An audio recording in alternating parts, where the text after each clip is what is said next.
नमस्ते, प्रणाम। इन दिनों में भोजन के ऊपर, फूड के ऊपर लोग बहुत बोल रहे हैं। आप देखते हैं, लोगों की पॉडकास्ट देखते हैं, लोगों के अपने व्यूज़ देखते हैं कि भोजन पर लोग अलग अलग तरीके से अलग अलग विषयों के बारे में बता रहे हैं। एक और विषय है जो बड़ा गहरा है और हमारे ग्रंथ, हमारे ऋषि मुनि इस पर बहुत काम किए हैं। वह है भोजन की पवित्रता। हम साधारणतः भोजन को उसकी न्यूट्रिशन वैल्यू के अनुसार डिसाइड करते हैं कि हमें ये भोजन करना चाहिए, ये भोजन नहीं करना चाहिए, ये हेल्दी है, इसका प्रोटीन इसमें इतना है, विटामिन्स इतने हैं, न्यूट्रिशंस ये हैं। लेकिन यही सफिशिएंट नहीं है। इसके अलावा भी एक महत्वपूर्ण जो आवश्यकता है वह है पवित्रता। आपने कभी घर में देखा होगा, माताजी या पत्नी हलवा बना रही हैं और उस हलवे को डाइनिंग टेबल पर सर्व कर दें तो वो हलवा है और उसी हलवे के कटोरे को भगवान जी के सामने रखें और प्रार्थना करें कि हे प्रभु, पहले आप भोग लगाएं और उसके बाद सर्व करें, तो प्रसाद बन जाता है। हलवा तो वही है, लेकिन उसकी एनर्जी का लेवल बढ़ गया, कुछ उसमें एक बदलाव आ गया। और ये जो बदलाव है आज साइंटिफिक तरीके से किरलियन फोटोग्राफी से अगर हम चेक करते हैं, या और भी आजकल ऐसे पैरामीटर्स आ गए हैं जिनको हम एनर्जी को चेक कर सकते हैं, तो बिल्कुल बदल जाती है। जब भी हम कोई भोजन को प्रार्थना से अगर हम चार्ज कर दें तो भोजन का स्वरूप, उसकी ऊर्जा बदल जाएगी।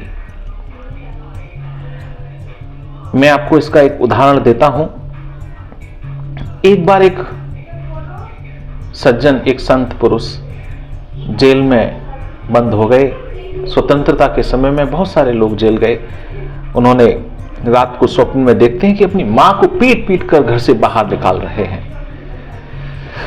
सुबह उठे, स्वप्न याद रहा, बड़ा सोचे कि ऐसा तो मेरे जीवन में कभी कल्पना नहीं करी कि मैं अपनी मां को पीटूंगा और घर से बाहर निकालूंगा।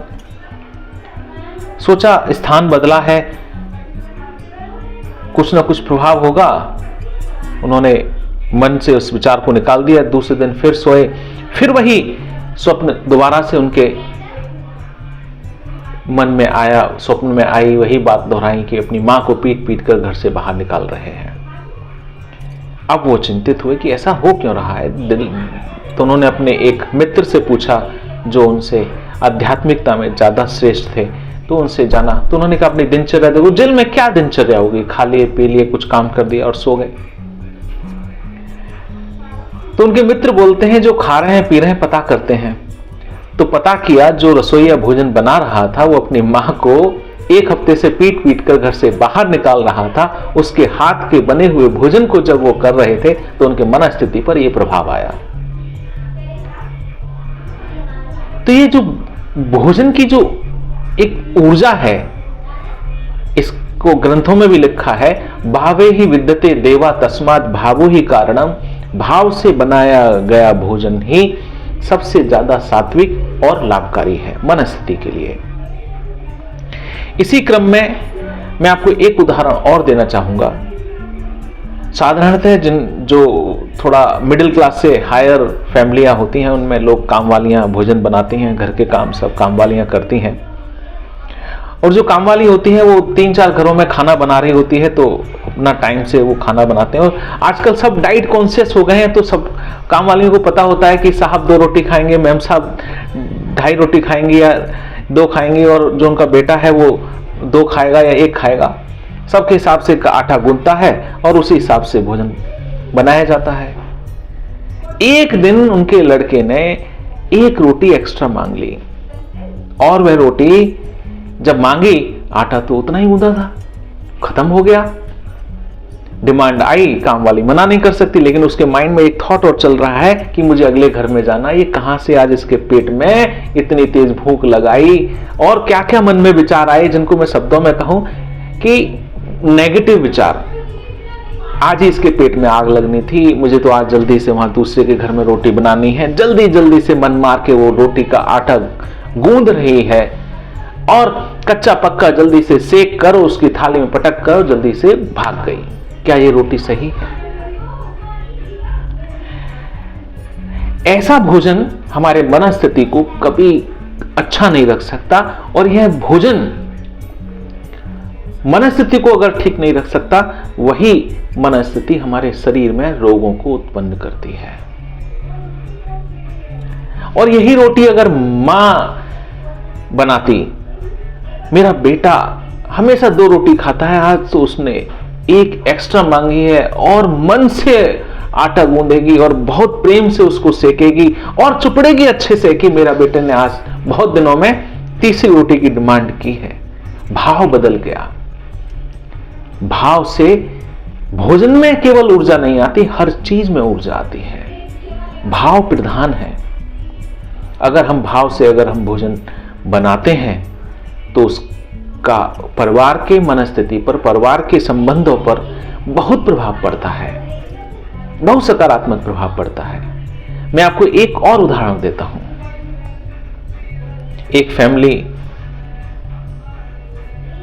बहुत दिनों से प्लान कर रहे थे कि जिस दिन टाइम होगा तो हम बाहर घूमने जाएंगे, मूवी देखेंगे। महीनों हो गए, हस्बैंड को समय नहीं होता था। एक दिन की छुट्टी मिलती थी संडे की, संडे में भी बहुत सारे काम। एक दिन उनकी वाइफ और बच्चों ने कहा इस संडे तो हमें फिल्म देखने जाना ही है। उन्होंने टिकट बुक कर ली ऑनलाइन। 10:30 का शो का समय, 10 बजे घर से निकलना है। पौने 10 बजे अचानक बेल बजी और उनका बहुत पुराना मित्र अचानक घर में आ गया और सरप्राइज देने के नाम से बोला, सरप्राइज मैं घर में आपसे मिलने आया हूं। तो वो जो दरवाजा खोला उनके मित्र ने, तो उन्होंने खोल तो दिया बड़े प्रेम से और आओ भगत भी की, आइए आइए, अरे आपका स्वागत है, बहुत दिनों में आए हैं। लेकिन मनस्थिति क्या है? मनस्थिति तो इतने महीनों में फिल्म देखने जाने का मौका मिला, आज महाराज सरप्राइज के नाम पर आज आ गए। एक बार फोन कर देते तो हम बता देते। अब उनकी पत्नी की हालत देखिए, उनको तो और अंदर से आग बबूला हो चुकी है कि इतने दिनों में तो हमारा फिल्म देखने का कार्यक्रम बना और आज ही ये इनके मित्र आ गए। अब आए हैं तो चाय भी बनानी है, चाय बन रही है, पानी खौल रहा है, चाय पत्ती डल रही है, लेकिन मन में यही विचार है कि हमारी मूवी के लिए इतने समय से ये आज ही आने थे, क्यों आ गए, बता देते, ऐसा हो जाता है। तो इतने मन में जो विचार आ रहे हैं नकारात्मक, वो चाय नहीं बन रही, वो नकारात्मकता को उबाला जा रहा है। ऐसी चाय पीनी चाहिए क्या? ये विचारणीय विषय है। आज पूरा देश, क्या पूरा विश्व फूड पे बात कर रहा है। फूड ऐसा होना चाहिए, वैसा होना चाहिए, लेकिन फूड ऐसा भी होना चाहिए जो भाव से बना हो। अगर भोजन में भाव नहीं है, फीलिंग्स नहीं है, वह भोजन उचित नहीं है। तो मेरा इस वीडियो के माध्यम से आप सबको एक संदेश है, जो भी घर में भोजन बना रहा है उसकी मनस्थिति बहुत आनंद में होनी चाहिए, चाहे वो कोई भी हो, और भाव से बनाए भोजन, क्योंकि भाव से किया गया भोजन मन को शक्ति देता है, ऊर्जा देता है, संबंधों में प्रगाढ़ता लाता है, प्रेम लेकर आता है, आनंद लेकर आता है। घर का माहौल बदल जाएगा अगर भोजन भाव से बन जाए। भावपूर्ण भोजन हमारे जीवन में न केवल स्वास्थ्य प्राप्त कराता है, हमारे संबंधों को भी मधुर बनाता है। तो याद रखिए, जो भी भोजन बनाए उससे प्रेम से बात करें, आत्मीयता से बात करें, जिससे कि वो भोजन बनाते समय उसको क्रोध ना आए, मनस्थिति खराब ना हो।